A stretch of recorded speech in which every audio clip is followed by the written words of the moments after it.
start by just specifying what we are going to talk about regarding what kind of meditative state are we talking about here, and then go from there. Okay. You didn't want to define what meditation was? Yeah, that's what yeah, we can start there, I think. I think that would be the best place because, yeah, we'll get into it. But Okay, well, I think if you wouldn't mind, Mike, maybe you could start off. okay, so what is meditation? I think this is the primary for the topic. What meditation is to me, based from my studies in Buddhism and Hinduism and a few other forms of just social meditation, is essentially looking deeply into oneself. There's quite a thought people have about meditation, kind of a taboo in a way, of how meditation is something that can only be achieved by religious people or by just people who are really deeply seeking. But from what I understand is meditation comes in many forms. Though there may be different levels and different schools, they are all essentially the same. Yeah, And yeah, I totally agree. But when you speak about what do you think of that? looking inwards, isn't that a form of self-reflection rather than putting yourself in a certain state?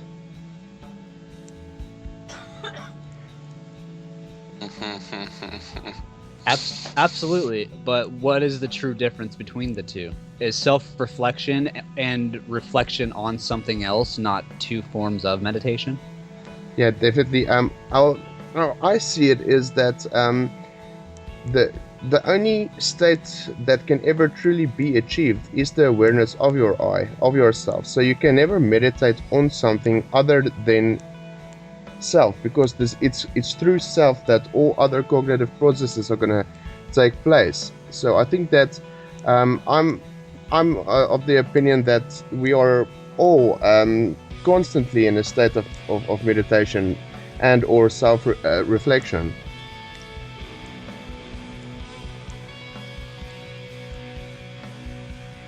Yes, I agree.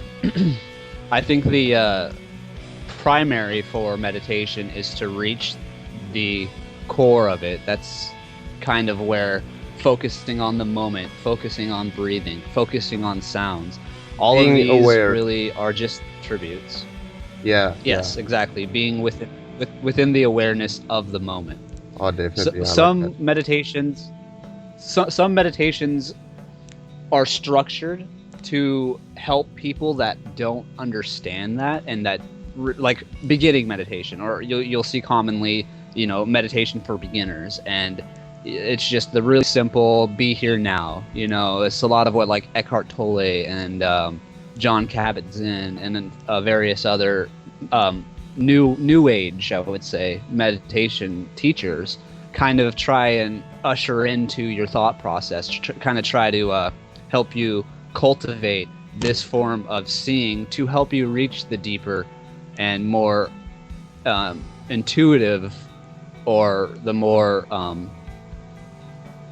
transcendental form of thought and of beingness, and how to really help one see that. Yeah, and I think a lot of forms of meditation, like if you take candle meditation, I don't know if you're familiar with that. When one just stares at a candle for a certain time, I think that it's a mechanism to help people to become centered in their moment, in their now, in their I. So I think initially it is, like we said, just helping someone to become more aware of what they are before they start thinking about anything. Yes, totally. An interesting topic I was discussing with a friend was the similarities and, if any, differences between meditation and hypnosis, or more directly, meditation Yeah, definitely. But I think if hypnosis is something that is induced, and that's actually very interesting that you named hypnosis, because that comes back to the other topic that me and you were debating about the subconscious.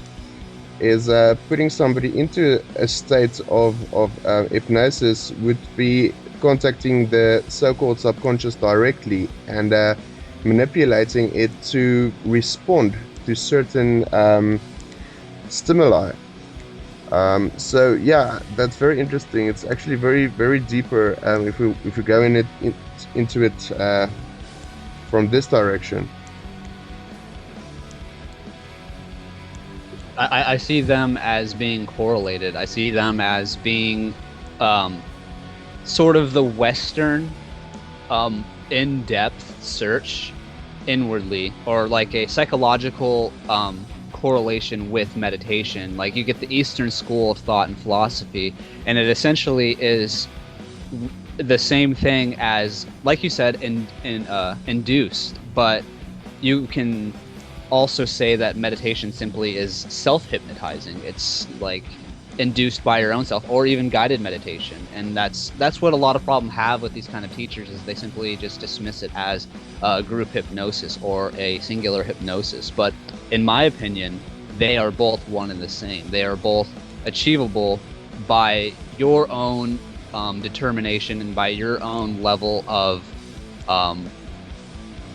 your own mental state, your own inner being state, or a desire to search for that.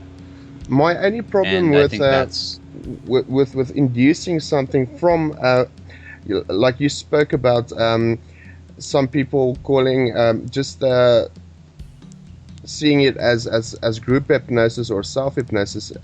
If you see it as self hypnosis, and you're inducing hypnosis to yourself, into yourself, then isn't it you that is doing this?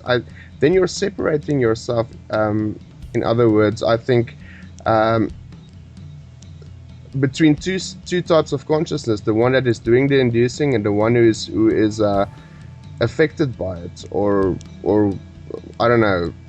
That's just a question I have.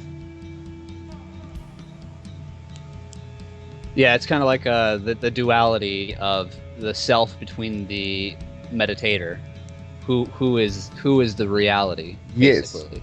Yes, who's the overseeing awareness here. Between when the two are busy doing their thing, they're from where does it derive? From where's the origin of this? Is this origin not the complete self? And one can then say that these processes are just taking place within a gathered consciousness.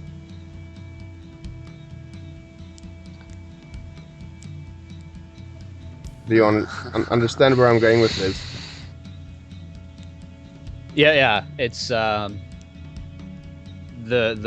deeper transcendental meditations that I've done have really opened me up to the totality of my own reality, the beingness that I am, the I am, the what and who I am, and where all of what I perceive and where perception is perceived comes from. And it keeps getting tossed around in my own mind, and it's becoming more and more.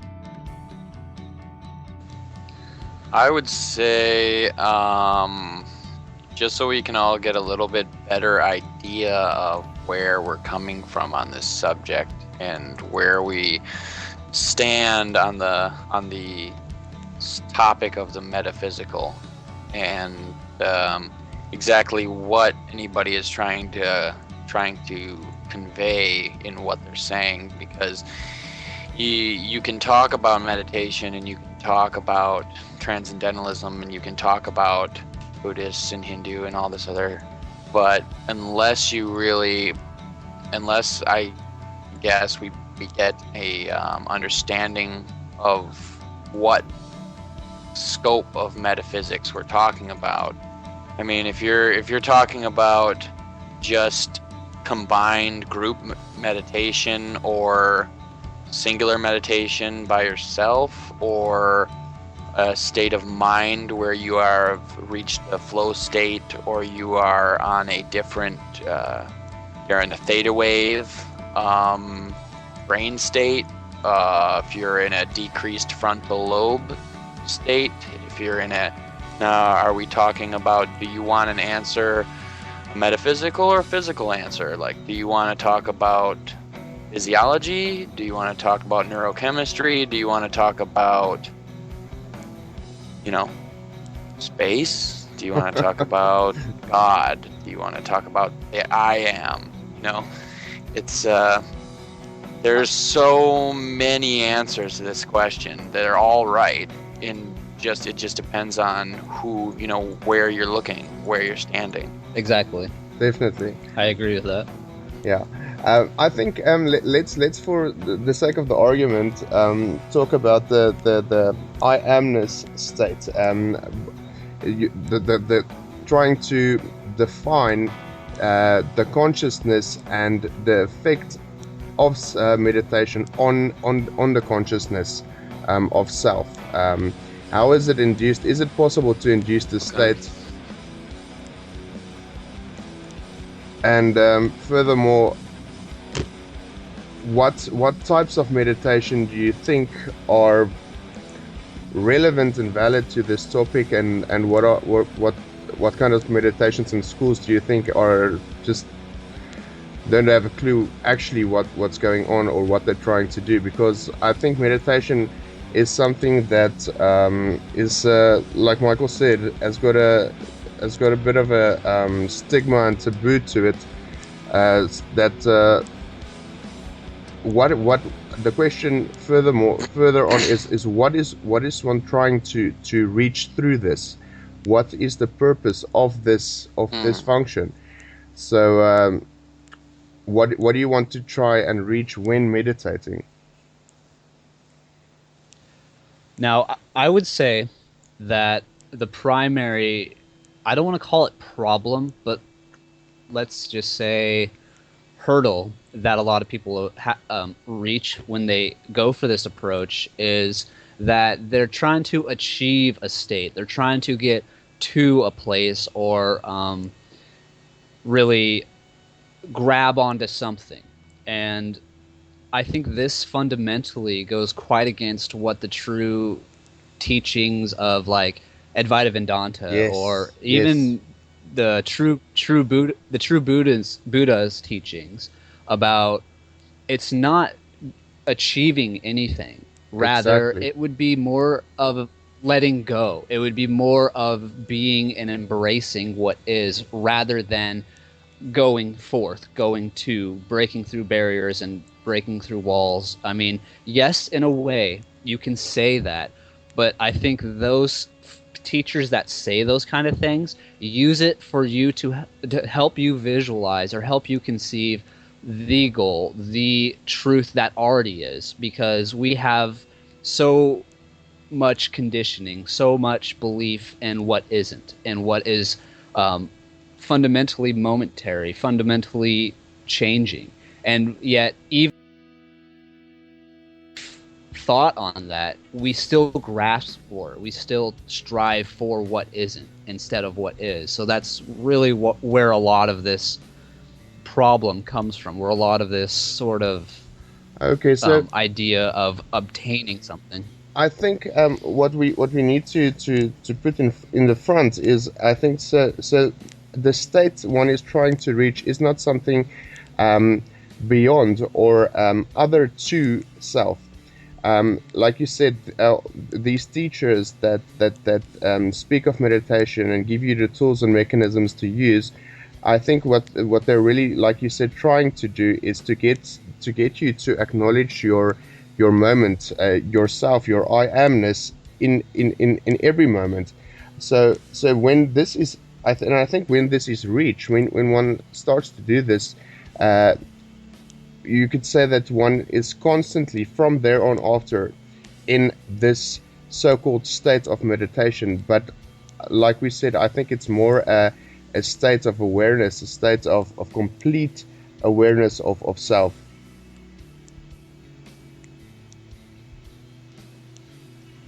Would I be right? I would say that meditation, in the conventional sense of what you guys are talking about, mainly transcendental meditation, is a form of awakening. I feel Yes, that yes, that's what I'm trying to get. it is a tool used to awaken the self and to Yes, awaken the awareness. Once they speak of people who walk around and who live day-to-day lives, and they do not, they are stuck in the ego, definitely. and it's a tool to help release yourself from the ego and to accept the reality and to come home to yourself. Yes, and I think when this And awakened I state think, is reached, one can never be outside of it again. I think that's the point. Is initially there's going to be this well, yeah, exercise I to do this, but when you've reached this awakening, you don't ever have to meditate again because it's already happened. Your third eye is open. I wouldn't agree with that, because even when you are fully awakened, yes, you will emit and you will radiate that beingness, that third eye-ness, but the ego and the self are in unison. This is the controversy that a lot of people have, is because even though the attachments and the momentary aren't the truth, they are still a part of the reality. They are still the way Yes, the yes, self can taste itself. you're And right. that's like what a lot of people have difficulty is. They think that, oh, when I become enlightened, I will be this all embracing being. Yet Forever, yeah, and there that's is not going still to a happen. daily life. Definitely, Yeah, and, there's and still a daily life. the world is going to have an It's like influence Muji on you. says. Absolutely. It's like Muji says, when the guru and the student truly meet, they both disappear. And Yeah. he doesn't mean that they're literally going to evaporate, Mm, you know? mm. That they're still here. They're still flesh and bone, but the ideas they have of their own separation between the two is what that really means. It's like the term namaste. It means Yeah. I see you and me, you know, Me, I see yeah. the God in you, I see the truth in you. And I see you, and namaste really is the most beautiful way to put it. And that application, yes, can be remembered upon any point in time, which I would say, if you remember that on a daily basis, it's its own little mini meditation. Yes, It's its own, yes. like you said, form of enlightenment.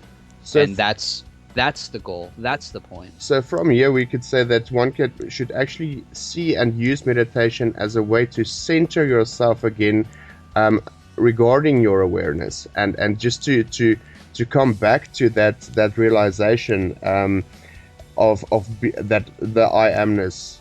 Do you agree? I would agree with that. Yes. Okay, cool. Um, I don't know if you guys have any other thoughts on this, or you want to go on to something else. Efficient ways to achieve this, I think that would be a good. Yeah, that's a good topic. Go Yeah, ahead and chew that fat. yeah, yeah. Okay, Michael, what's your thoughts? Well, from my own personal experience on it, I mean, I've studied quite a lot of different meditations, and I've got John into a lot of it as well, and he kind of takes a different route, which is beautiful in its own way. I mean, we all grow from the tree of life, and we are all our own branches. But for me individually, like the teachers like Ramana Maharshi and Muji and the Advaita Vedanta teaching in general is the most profound and liberating experiences I've ever had, and Mm, that would be what I would tell people. That's why I share Muji videos, and that's why I yes, share a lot of other more Advaita teachings, because I think they cut the slack off, because a lot of like mindful meditation and a lot of these other forms and schools of meditative thought, although yes, they are beautiful, but I think those are more of what should be done after you find yourself, after you realize the But self. not how Because to achieve that. otherwise, you're going to be continuously not how to achieve that. Well, yes and no. Yes, they will open you up to the broader perspective, but I feel that there's a shortcut. There is a much easier way around that, and once you go through that shortcut, the other ones will be a given. The other ones will be, well, of course that's how it is. And you know, to name just to name the shortcut, what would you say is the shortcut? Advaita Vedanta. That's okay. Great. The best name I could give it if you search that whole topic. It's essentially Hinduism. Is basically what it is. Is if you really want to classify it into a narrow perspective or a narrow definition of how people can really differentiate the two, it technically is Hinduism, but it doesn't matter. That's all later on. If you want to associate with that, beautiful. If you don't, beautiful. Do this. Yeah. Do whichever feels right to you. Yeah, but explore. I think is a good word. Yeah, to explore different schools, to explore different speakers, teachers, and scriptures, not to be confined to simply one way or Tao, but to keep on asking and to keep on searching is fundamental according to me. To how can I say? Constantly become more than what you are. I don't know. I don't think that any one being or consciousness can ever just be aware. Let me say completely aware. In a complete aware state. I think this is something that through exploring becomes more and essentially leads you to being more constantly. Is it truly being more, or is it actually being less? I don't. Yeah, very good question. I don't think it's actually a question about being more or less, but because those terms are not really relevant to self. I think it's becoming more aware of I that I'm talking about here. Absolutely. Expanding your awareness of yourself. Yes. True self. Yes. And not the ego's self. That's what I'm saying. Yeah. Okay, but Yes. Michael, I would like to ask you: do you think this aware state of self, or I amness, or this being in your now, being in your I, is this something that is expanding or going back to something? What are your thoughts on that question? I think it's always here. I think we put on masks and walk around the stage of life playing that we aren't it. I think we talk that we need to achieve and we pretend that we need to get back home. But you know, when the game is over, all the pieces go back in the box regardless of what happens. And there is an underlying objective reality to what we are, where we're from, where we're going. And that, I believe, is awareness, is conscious awareness, is Shiva awareness, is the Buddha awareness. That is playing through us constantly. Yeah, and John, your thoughts? I think a good question. I think a good question would be, what do you want to do with it? Is a good question, because everybody meditates for some different purpose, and there are more purposes to meditation than to just notice the I am, or to be in your awareness, or to just be, and there are all sorts of cleansing rituals. There are all sorts of centering rituals, because once you have awakened to your I, to the real, and notice that thing, well, then the question is of what to do with it. And you a lot of people stumble, and I know I stumbled for a very long time, after waking up and saying, well, what the hell, and getting basically what is explained as the dark night of the soul, where you're confronted with a dullness of normal life, because now you see more of what everything really is, and the mystery and the mysticism kind of goes away, and you get this sort of quasi I am ego, which is separate from your original ego. Can I get on that? So, sure. So okay, this is also part of the play, and it's really where a lot of people reach this deterrent. They reach this point of seeing and say, that's all there is. That's all, like you said, it's kind of like, let's say, an enlightenment hangover, sort of. Like you just are overwhelmed with this sort of seeing, or you just kind of get a bland taste for reality. But what isn't applied at that point, or rather, let's say how you didn't apply it, is that too is seen by the mind. That too is another phenomenon that's believed, just like you were believing before. How all of the things that you were struggling with, like say you started meditation to lose weight, or you started meditation to alleviate stress, those initial reasons for meditation were only parts of your own ego.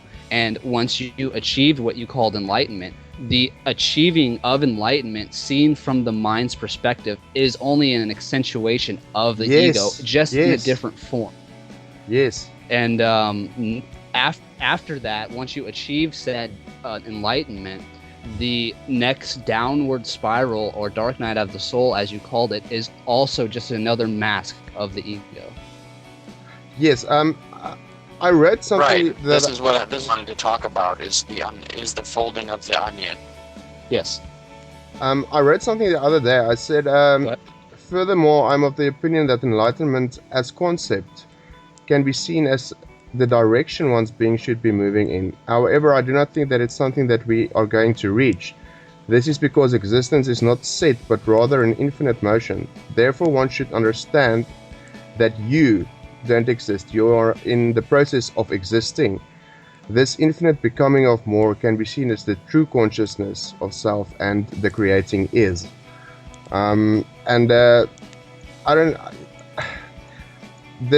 Michael, you spoke earlier about, you said that a lot of people have this misconception about what meditation is. And then we went on by saying that one should use the mechanisms that meditation gives us to just constantly reinforce this awakened state.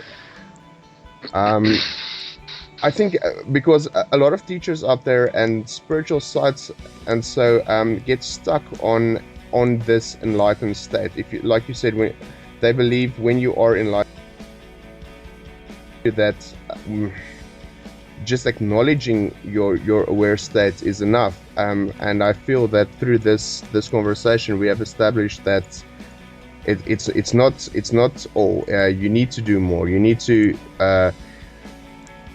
constantly reinforce the state.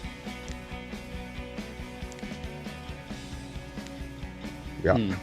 I would say that it's not necessarily a need, because if it was a need, it would be more essential, it would be more relevant.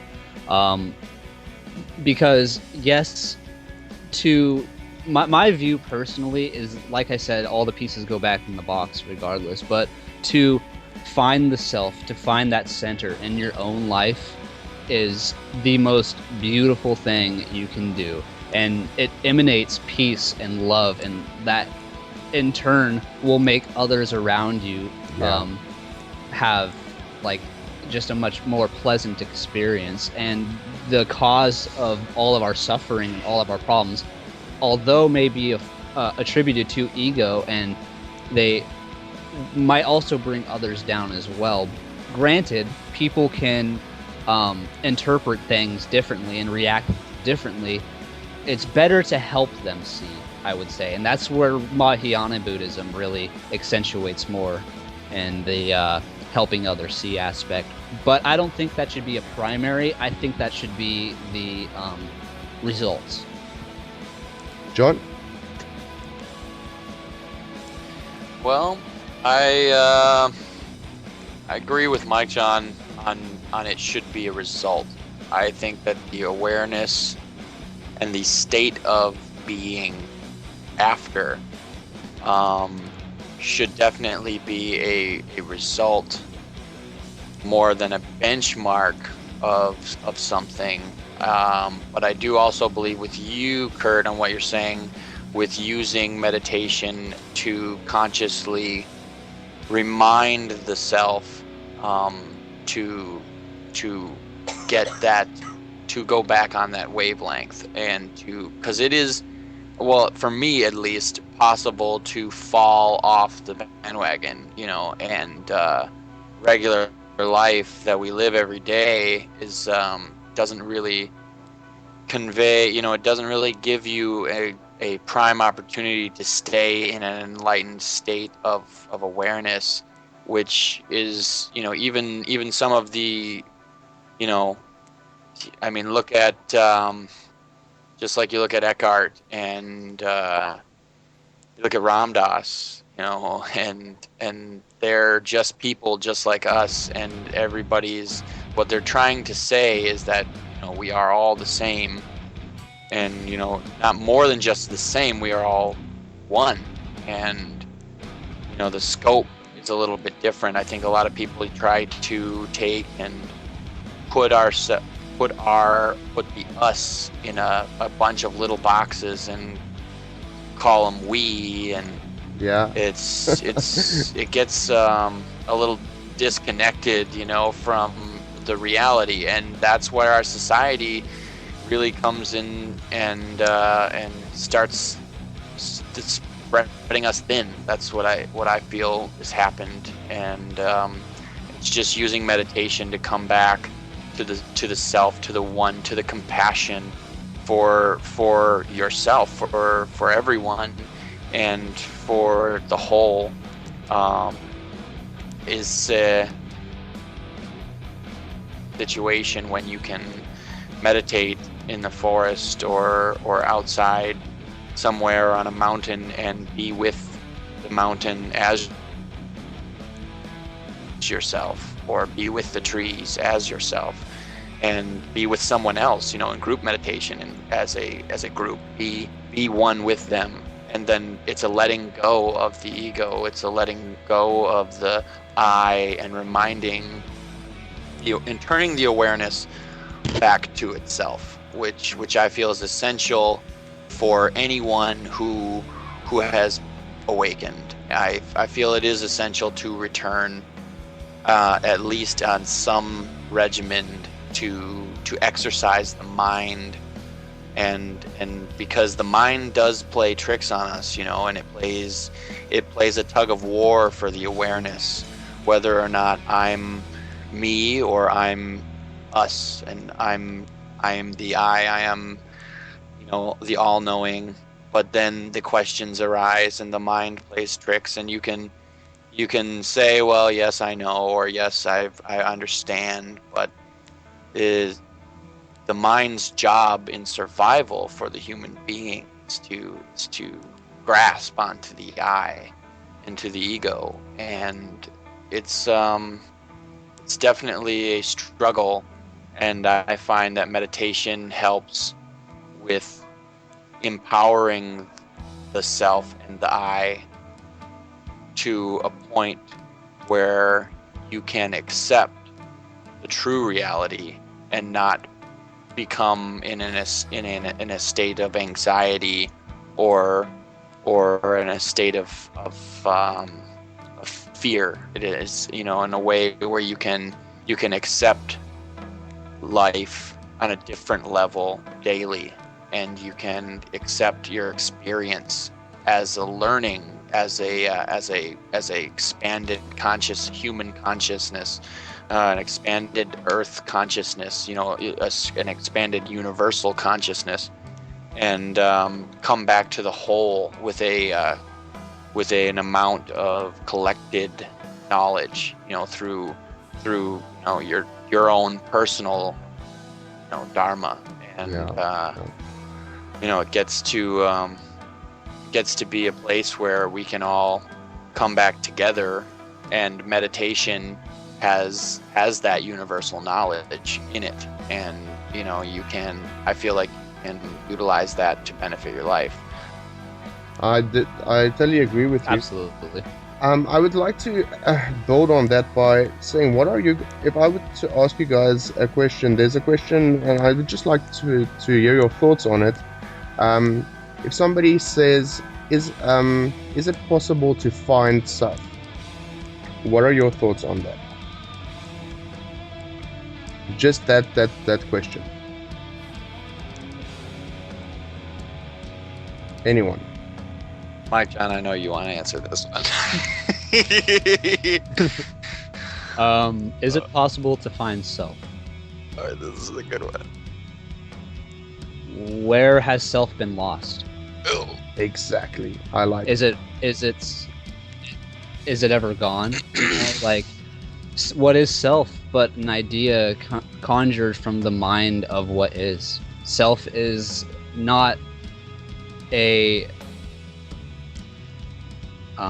what's the word? Let's say self is not a means to gauge something against. You can say that your experience, but is that true self? Or is that a collective compilation of all of your prior experiences? People talk a lot about life, their life, and indicating that your own existence is an active process to try and do. Well, I feel that you cannot put into motion yourself, like you said, for you're not starting something, but rather you're existing as your own reality in that. I thought a lot about that, and that's the only way that I can put it, is that you cannot find yourself, because, like you said, have we ever lost self? And then again, if you try to find self, who is doing this searching? Who's doing this searching action? Is that not self? So, but to try and define self is I think the more important than trying to look for it outside of your cognitive search for this. Absolutely. It's a lot like, I know I've mentioned to you before, the practice of neti, and that essentially is a meditation, but it's translated into not this. So if one is having a problem finding this beingness or finding this state, it would be easier if you want to go in a merry-go-round of what is or isn't. Like, is this the self? Well, if I can view it, it can't be. And if you take that, I mean, yeah, sure, you can say things like, is this chair me? No. Is this door me? No. But if you want to go on a deeper level, like, is this thought I just had me? Is the questioner me? Without the speaker, any attachment, yeah. Without any. Who is the speaker? Is the speaker me? Because another interesting thought, when you listen to any teaching, let's say Murji, Judah Krishnamurti, Eckhart Tolle, any of those guys, while you listen to them and while you're understanding and grasping the concepts, and these things are taking place within yourself, it's as if you are you begin to start to listen to it, not from an how can I say, you're not observing the conversation anymore. It's not happening out there anymore, or you're not listening to somebody saying these words to you, but rather understanding it as yourself. So it's as if that guy's words or his teachings are becoming an extension of your aware state. exactly. It's all information, and it's kind of like not trying to analyze or imply, but just look. It's simple, sober looking. Just see if it resonates within you, or if it echoes through what you believe, because that's also what I would say a key problem people have is when they hear these forms of teachings, or they hear somebody speaking, they overanalyze, they accentuate it. There's in thought. A French philosopher, or actually is like I would call him a philosopher, Merleau-Ponty. I think I sent you a link to that one book of his, the Phenomenology of Perception. Now he talks a lot about being yourself in the world before anything else, and then he goes on by talking about the thing that you are before you start thinking, the consciousness before it starts anything. Now I would say that is actually the true I, from where all these things, all these thoughts and processes start, is this state of self before you start thinking and contemplating about self, or about reality, or the cosmos, or awareness. And I think that this comes back to meditation. Isn't meditation a mechanism we can use to achieve this state, to, in a way, like to coin the term, clear your mind of all from anything else, while being aware? I don't know, what do you think? Yeah, absolutely. And that's where a lot of the basics, basic meditation 101, if you find yourself swimming in your thoughts, let's say, if you find yourself thinking about work, or thinking about what you're going to do later on, what bills you have to pay, when you're meditating, you focus back on the breath, because it clears your mind of those thoughts. And that's basically the staple, kind of like that's the tether you have to the state, to the no state, to that unyielding truth that no matter what, you're constantly breathing, whether you know about it or not. And that's kind of what that's teaching you, is that no matter what, you are being, no matter if you're aware of it or not. Yeah, definitely. I would like to add a different thought on that. By all means, man. So you say the question is it possible to find yourself in meditation? I think that answer is no. And I think that the question should more be scoped on, is it possible to lose yourself? Yes. Oh, nice. In meditation, I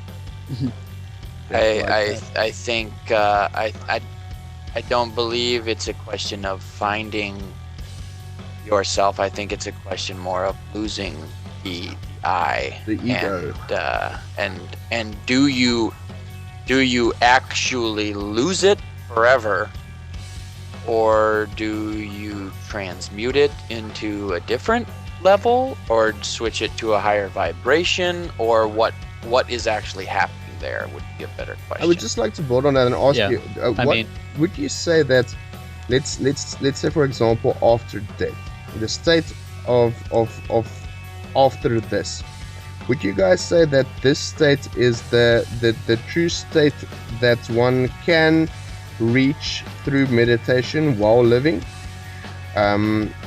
or where the ego won't be able to influence you anymore, where you don't need to go back to this struggling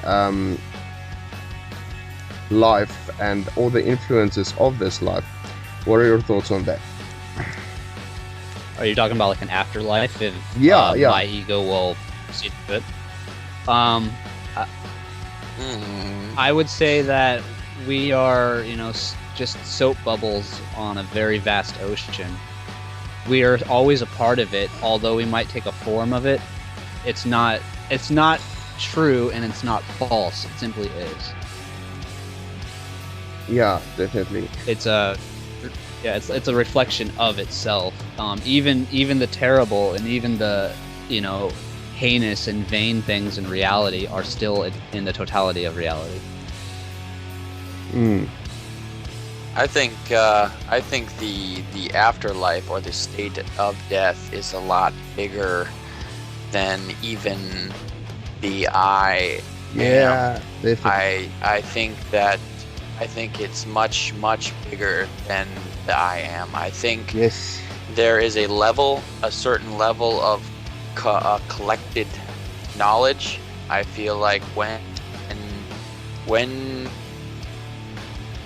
I have personally experienced states where I have felt personally like this state was an afterlife state. Yeah, it's kind of like, I believe it was Alan Watts that was talking about it, and he said, if you ask me what's going to happen in the afterlife, I will ask you what happened before life. I like that. Pretty much, I was And it's kind of like what. Sorry. Oh, go ahead. No, go ahead.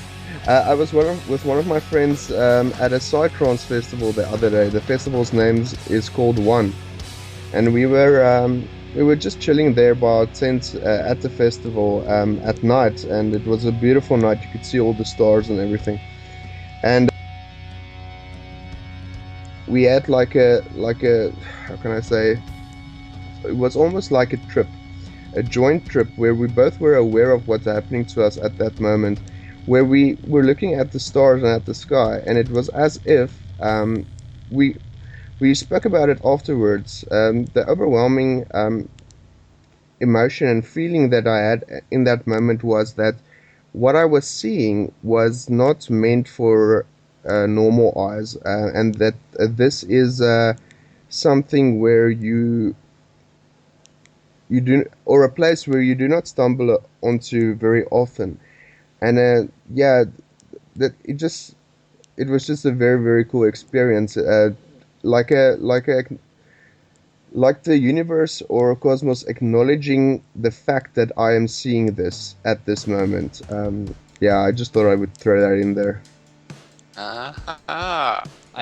I know exactly what you're talking about. It's commonly called like a Kundalini experience or something of that nature. Oh yeah, that's the good stuff. And I've had a very similar one. I was driving home, and when I drive or when I'm working, I'm listening to all kinds of stuff. And that particular day, I just finished listening to Eckhart Tolle, and I was listening to Muji, and I was in traffic, and my world just blew up, like, because I was sort of meditating. I was really going inwardly with what they were saying. I was following it, not so much cognitively, but more intuitively, if I could make any sense out of that. I was kind of just reflecting deeply into what they were saying, and I looked around and seen the world in a way I've never seen it. I seen Like you somebody were running, almost outside and I seen of it. me.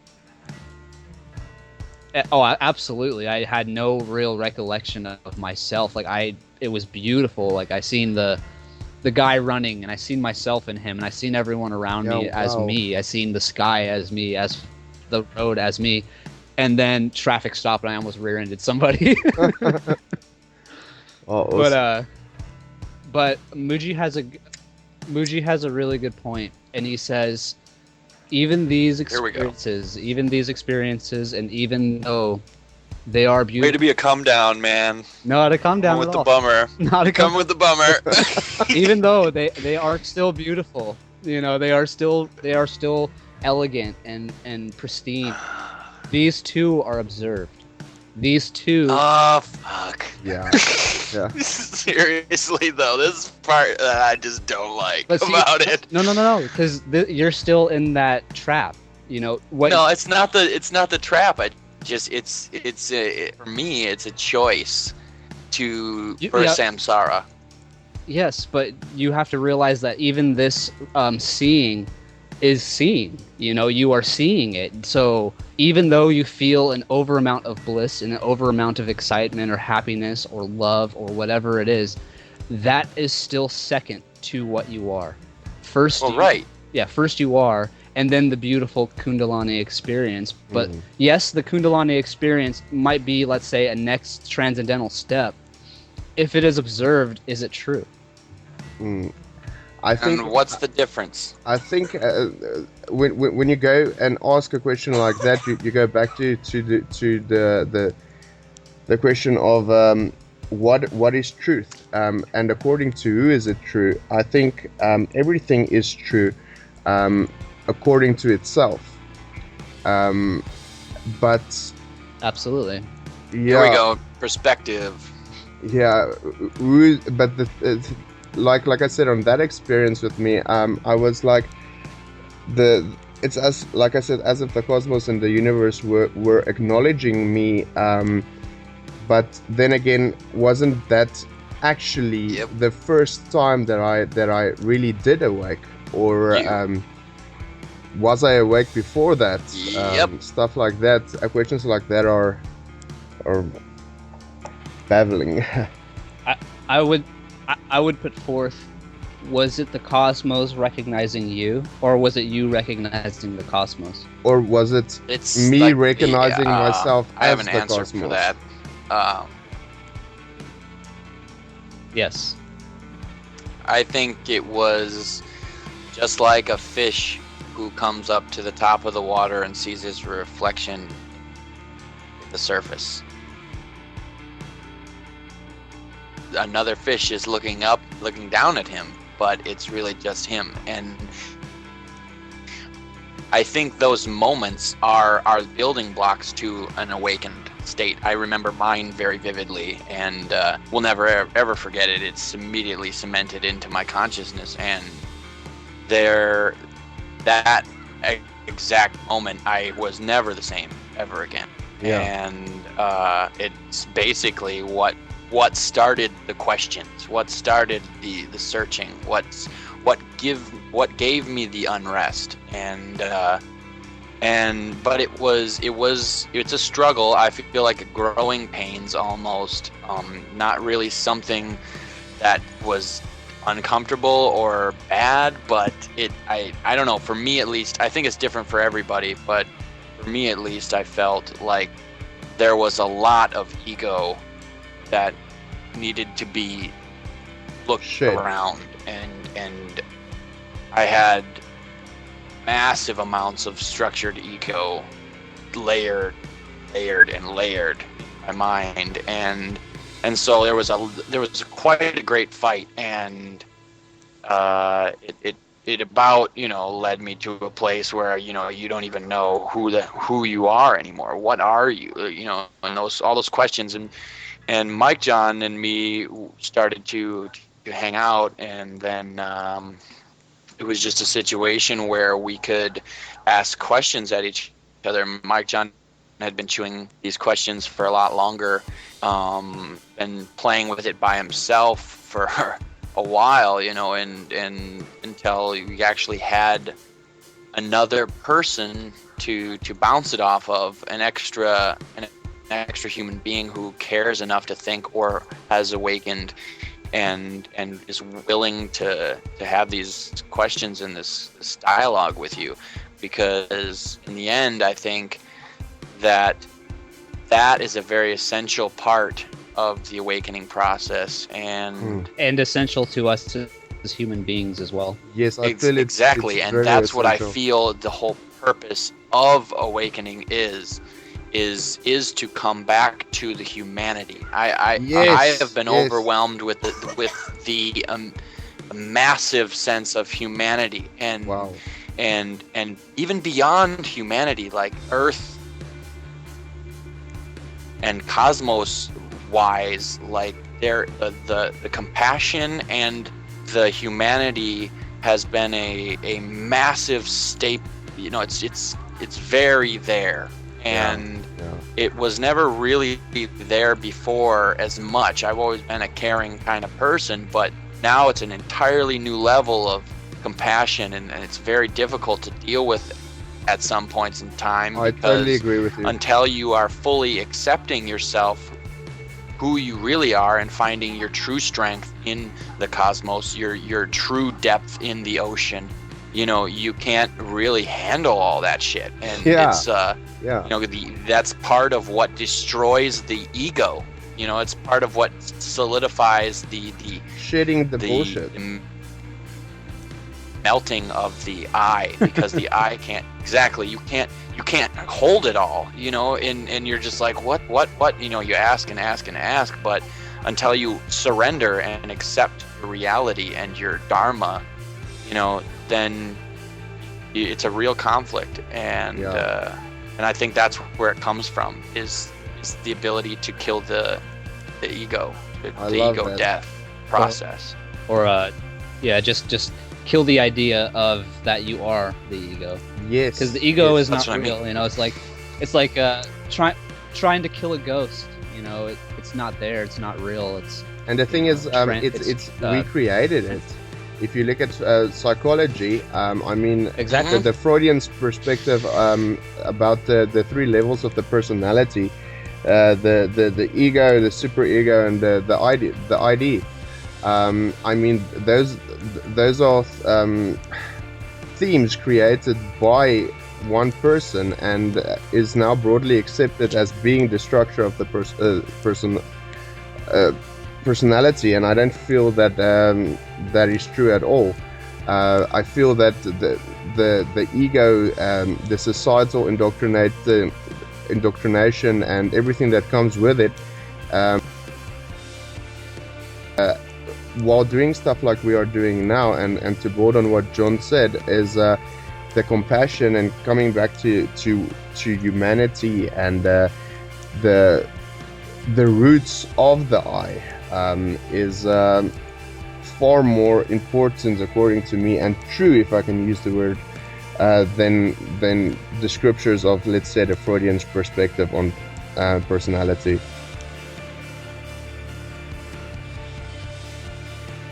Yes, I agree. And essentially, to get back on topic, meditation is the way to do that. Yeah. So what would you say is the purpose? Would you guys, let me take a step even farther back. Would you guys say that you feel that there is in this day and age, a universal awakening happening? That's a very good question. Like in a wider spread situation. So we're at we're at an hour. Did you guys want to continue this conversation further, or? Yeah, I'm good. If you guys are game, I'm that good. could be a next topic, or